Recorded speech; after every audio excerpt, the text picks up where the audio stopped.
นี่อันนี้เกิดใหม่ๆพี่น้อง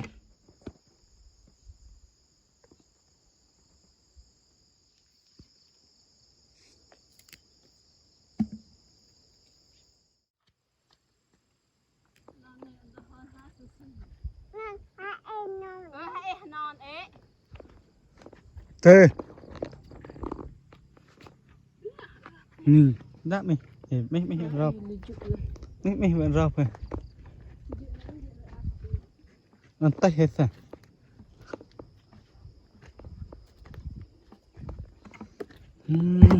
เก็บเห็ดยามแรงคือเก่าพี่น้องสบายดียามแรงเด้อพี่น้องมาพบมาพอกับเบาคุณคือเก่า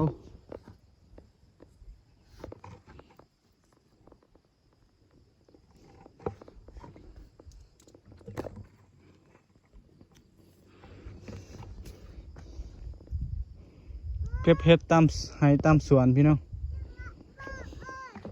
ฮะไปโอ้ยเนาะ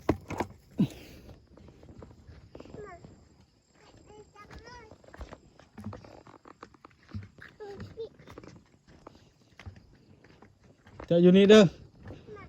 อยู่หันแหละโอ้ยมันบ่เกิดพี่น้องป้านี่เจอแล้วพี่น้องนี่เห็ดยำแรงเอ้าบ่แม่นโตมือหวานบ่นี่โอ้แม่นอีหลีตัวมือหวานกินบ่แซ่บมือหวานออกหลายพี่น้องไปย่างตามทางเด้อย่างตามทางเลยโอ้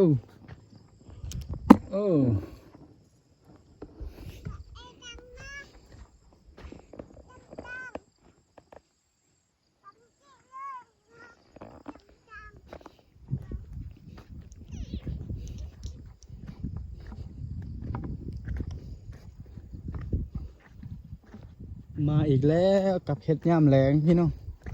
ตามให้ตามสวนนี่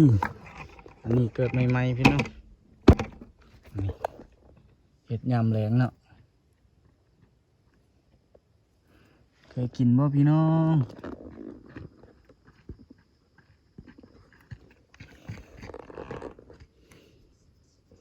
เก็บ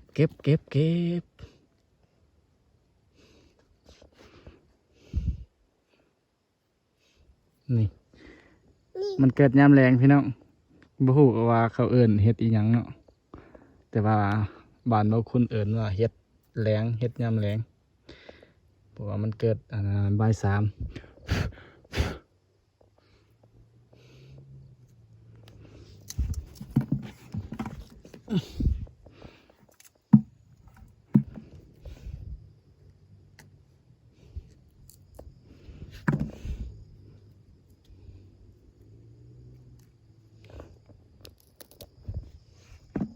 จับกอง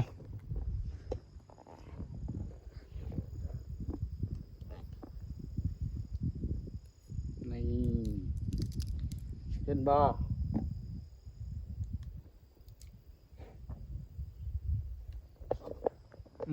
จับจังสิจังสิเลยจับเลย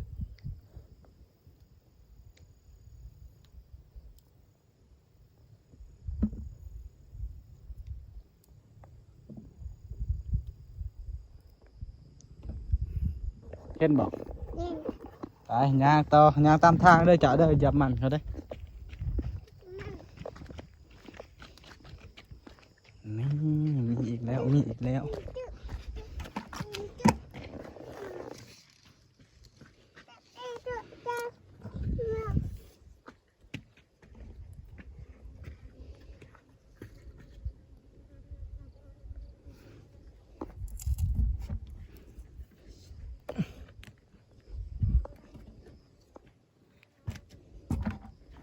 หากินตามให้ตามสวนนี่แหละพี่น้องบ่จับมันเขาเด้อ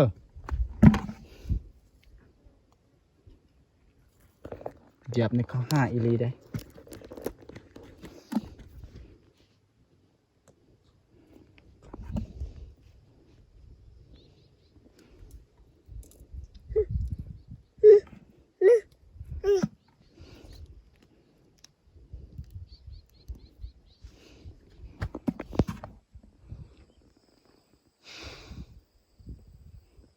ไปนี่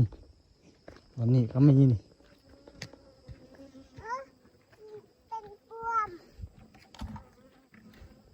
มาเกิดบนฮกหยาฮกพี่น้องเสียอีกแล้วค่อยหลายเนาะบ่คือเมื่อวานหลายแต่ว่าเบาขุนบ่ได้ถ่ายพี่น้องเพราะว่าแบตหมดเนาะอันนี้นี่หาแดดออกก็เลยได้สากแบตแน่ตอนนี้30%เห็นเบาขุนเงียบๆก็ย้อนว่าบ่มีแบตสับพี่น้องนี่บ่มีแบตโทรศัพท์เนาะ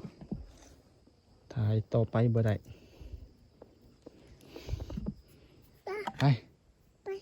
ไปต่อเท่านั้นอีก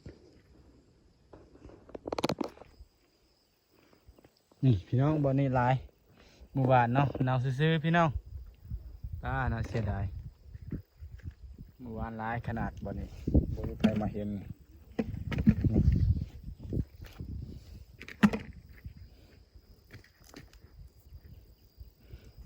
เกิดใหม่ก็มีโอ้ย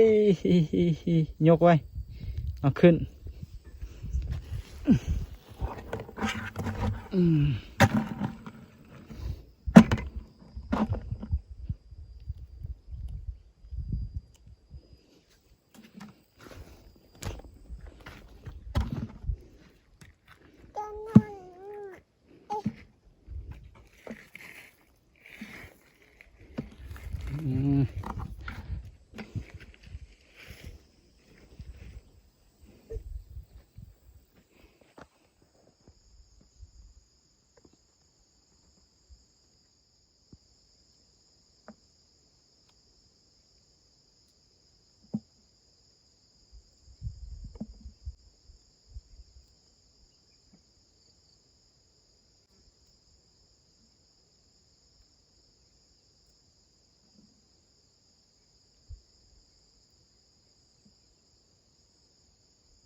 เฮ้ย